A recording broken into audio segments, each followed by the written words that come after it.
শাহজালাল রহমতুল্লাহ আলাই এক জায়গায় দাওয়াতের কাজ করতেন, শাহপরান রহমতুল্লাহ আলাই আরেক জায়গায় করতেন, হুসাইন আহমদ মাদানী রহমতুল্লাহ আলাই, আপনাদের তো ভাগ্য কত যে ভালো, মাদানী রহমতুল্লাহ আলাই এক জায়গায় বসতেন, আরো এইভাবে শাইখে কোরিয়া তিনি এক জায়গায় বসতেন, এইভাবে আব্দুল্লাহ হরিপুরি রহমতুল্লাহ আলাই তিনি এক জায়গায় বসতেন। তো এইভাবে আল্লাহর ওলিরা কি বিভিন্ন জায়গায় বসতেন কিনা? শয়তান গিয়া 5 আল্লাহর ওলির সম্প্রদায়কে বললো, এক কাজ করো, কি তোমার মনটা খারাপ তাই না? কয় হ্যাঁ। কয় কেন? কয় আমাদের ভালো মানুষগুলারে হারায়া ভালো লাগতেছে না। কয় এক কাজ করো তোমরা, এই 5 জনের 5টা আকৃতি, প্রথমে কি সুন্দর করে কয় 5টা আকৃতি বানাও, বানায়া 5 জন যে যে জায়গায় বসতো সেখানে রাইখা দাও, তাহলেই তো হয়।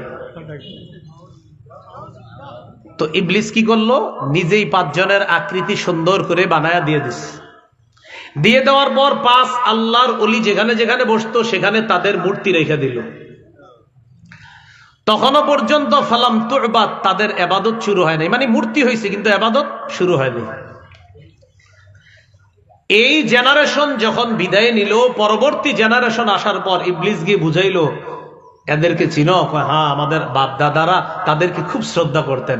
আমি দেখছি তোমাদের বাপ দাদারা তাদের সামনে সেজদা দেন, তো তোমরাও সেজদা দাও। বিদআত শুরু হয়ে গেল, 5 আল্লাহর ওলির মূর্তি বানায়া তাদেরকে সেজদা দেওয়া শুরু। তাহলে আবেগ কতক্ষণ পর্যন্ত সমর্থনযোগ্য? যতক্ষণ ইসলাম সমর্থন করবে।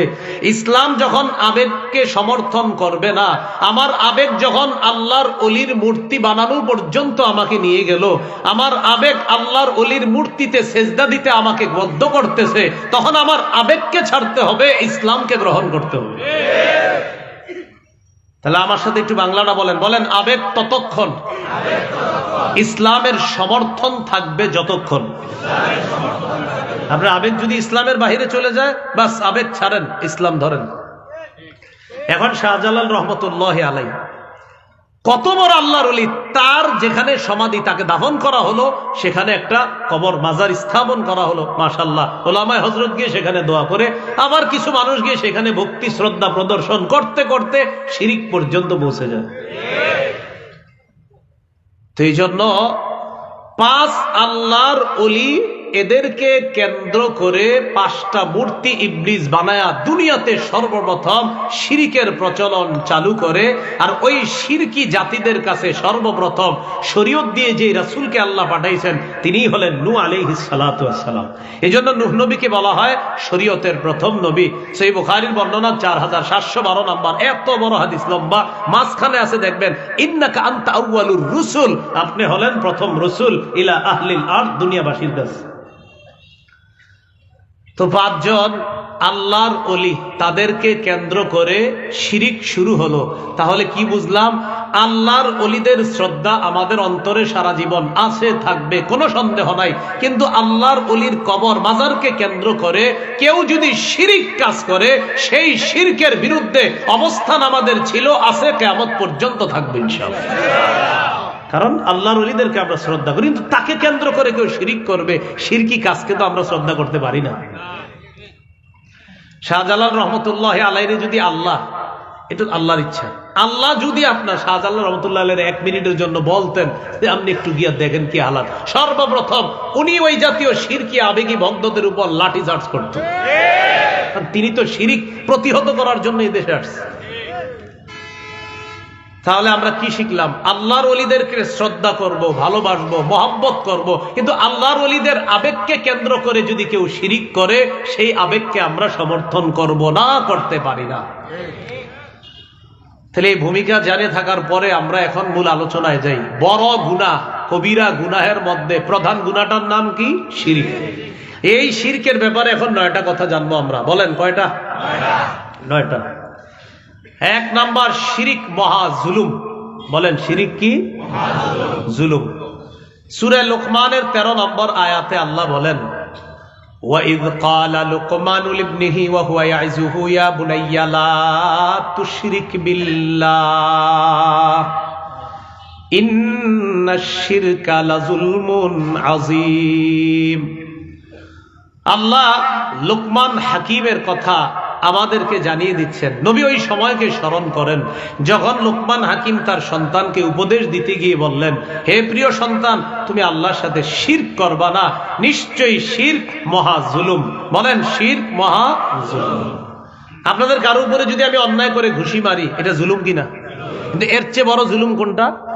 শিরিক করা। 2, যে ব্যক্তি শিরিক করবে তার জন্য আল্লাহ জান্নাত হারাম করে দেয়। সূরা মাইদার 72 নম্বর আয়াতে আল্লাহ বলেন, লাকাদ কাফারাল্লাযীনা ক্বালু ইন্নাল্লাহা হুয়াল মাসীহ ইবনু মারইয়াম।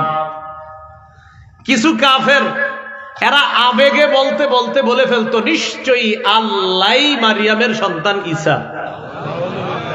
আল্লাহ কে? মারিয়ামের সন্তান ঈসা। মানে ঈসা যিনি, আল্লাহ তিনি, আল্লাহ যিনি, ঈসা তিনি। নাউজুবিল্লাহ। এবার ঈসা নবী তাওহীদের কথা বলতেছে। وقال المسيح يا بني إسرائيل اعبدوا الله ربي وربكم। ঈসা নবী বলেন, হে বনি ইসরাইল সম্প্রদায়, তোমরা আল্লাহর ইবাদত করো যিনি আমার রব, তোমাদের রব। ইন্নাহু মাইয়ুশরিক বিল্লাহ ফাকাদ হারামাল্লাহু আলাইহিল জান্নাহ। নিশ্চয়ই যে ব্যক্তি আল্লাহর সাথে শিরিক করবে, আল্লাহ তার জন্য জান্নাতকে হারাম করে দেন। ওয়া মাওয়াহুন নার, তার ঠিকানা হলো জাহান্নাম। ওয়া মা লিয-যালিমিনা মিন আনসার, জালেমদের কোনো সাহায্যকারী নেই। আচ্ছা বলেন তো, শিরকের আলোচনার ফিনিশিং আল্লাহ জালেম দিয়ে কেন করলেন? আলোচনা কিসের করতেছে আল্লাহ? শিরকের। ফিনিশিং দিচ্ছেন কি দিয়ে? জালেম। আল্লাহ বলতেছে শিরিক যে করবে তার জন্য জান্নাত হারাম, জাহান্নাম তার উপর ওয়াজিব, আর জালেমদের কোনো সাহায্যকারী নাই। আলোচনা শিরিকের, শেষে কয় জালেম। আপনারা আমার আলোচনা প্রথম থেকে শুনলে স্পষ্ট হওয়ার কথা। শিরিকের প্রথম কথা জেনেছিলাম, শিরিক সবচেয়ে বড় জুলুম, মহা জুলুম। তাহলে বড় জুলুম যে করে তাকে কি বলা হবে? জালেম। বলেন, বড় জুলুম যে করবে তাকে কি বলা হবে? এই জন্য আল্লাহ শিরকের কথা বলার ফিনিশিংটা দিছেন ওমালিজ জালিমিনা, অর্থাৎ শিরিক যে করে সেই তো বড় জালেম, আর এই জালেমের কোনো সাহায্যকারী নেই। 3 নম্বর, শিরিক করলে ভালো আমল যা আছে সব বরবাদ। কোন ব্যক্তি 364 দিন আল্লাহকে সেজদা দিছে। কাকে? 365 নাম্বার দিনেও 5 ওয়াক্ত নামাজে আল্লাহকে সেজদা দিছে, আবেগে ছোট্ট করে একটা কবরে সেজদা দিছে, সব আমল নামা বরবাদ। আল্লাহ আমাদেরকে হেফাজত করেন।